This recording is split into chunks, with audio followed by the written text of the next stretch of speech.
आपने जब भी किसी का एहसास करना है ना तो प्योरली करना है, ऑनेस्टली करना है, बिना इस मतलब के करना है कि इससे मुझे क्या फ़ायदा होगा। मैं आपको एक छोटा सा किस्सा शेयर करता हूँ अपनी नानों का।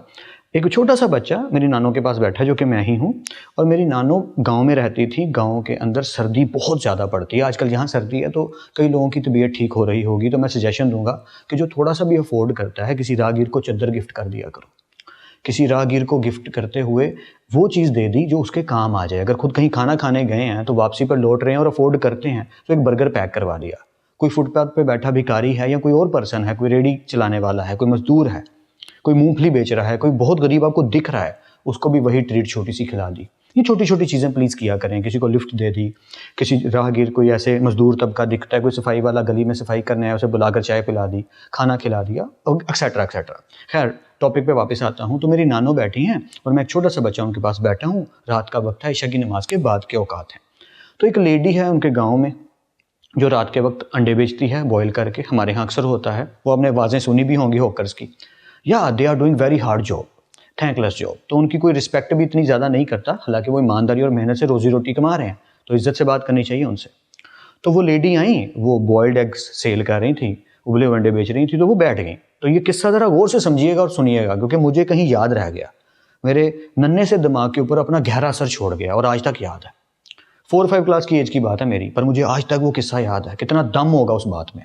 तो मैंने क्या देखा कि नानो बैठी हैं, तो नानो ने कहा कि आप भी बैठ जाओ। उस लेडी को पास ही बिठा लिया और बातें करने लगी गाँव की, यहाँ वहाँ की, और कहा कि 3 एग्स सेल कर दो। हालांकि वो अफोर्ड करती थी, उन्हें जरूरत नहीं थी खरीदने की, लेकिन वो खरीद लेती थी। ऐसे काम वो करती थी।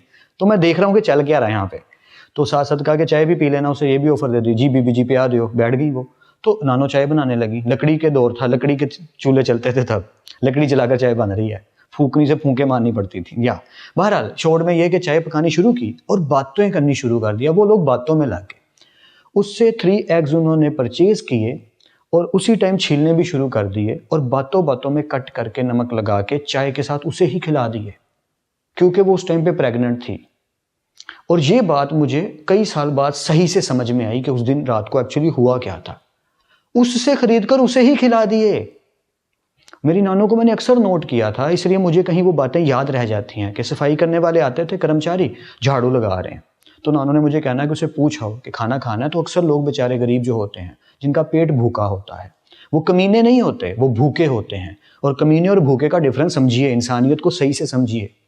तो मैंने जाके पूछना कि सर खाना, कहते जी सर बड़ी मेहरबानी बाबूजी ला दे होते। तो मैंने जाके ट्रे दे देनी। तो मेरी नानों ने प्रोटोकॉल से ट्रे सजा के देनी, पोना निकाल के अच्छी चंगेर में रोटी रख के देनी, अच्छे से सालन कटोरी में रख के देना, अच्छे से पानी का गिलास शीशे का भर के देना, जैसे किसी मेहमान को प्रोटोकॉल से खाना खिलाया जा रहा है। ऐसा नहीं कि भिखारी है बस ऐसे डाल के दे दो। No, not at all. Respect. एक और छोटा सा किस्सा आपको बताता हूँ, मैं नाम नहीं लूंगा वो किसका है, कहीं नेकी ज़ाया ना हो जाए। एक शख्स उठा चाय बनाने के लिए। उसने देखा कि वो चाय बनाने लगा है, तो उनके रेफ्रिजरेटर के ऊपर लाइट लगी हुई है। ठीक है, गौर से समझिएगा, बस ये छोटी सी बात ही मैं बताना चाह रहा हूँ। तो जैसे उसने लाइट ऑन की ना, तो उस रेफ्रिजरेटर के ऊपर सर्दी बहुत है, तो एक मानो बिल्ला बैठा सो रहा है।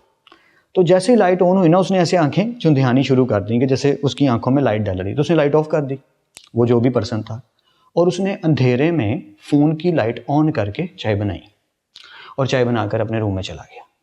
पर वो लाइट दोबारा ऑन नहीं की, फुल अंधेरा था किचन में, कि कहीं वो मानो बिल्ला डिस्टर्ब ना हो।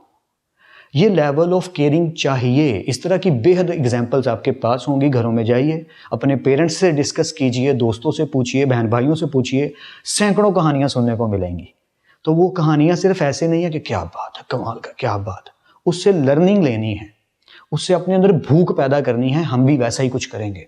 सहाबा जब हजूर पाक सल्लल्लाहु अलैहि वसल्लम से बैठक करके आते थे, मिलकर आते थे, तो उनके अंदर ताकत भर जाती थी, अल्लाह जल जाता था कि नेकी करने का, अच्छाई करने का। हम भी जब बैठक करें, बातें करें, आपस में मिलें जुलें। ऑफ कोर्स हम हजूर नहीं हैं, ऑफ कोर्स हम सहाबा नहीं हैं, हम उनकी जूती के नीचे लिखी मिट्टी के धूल के बराबर भी नहीं हैं, बट उनसे हमें जो लर्निंग्स मिलती हैं वो तो यही हैं। कृष्ण के पास अर्जुन भी वही आग लेने के लिए जाते थे, हजूर के पास सहाबा भी वही आग लेने के लिए आते थे। क्या इंसानियत की गर्मी जो अपने अंदर रगो रेशे में समा कर चलनी चाहिए, हर वक्त रहनी चाहिए, और दूसरों की मदद करने में जुटे रहना चाहिए।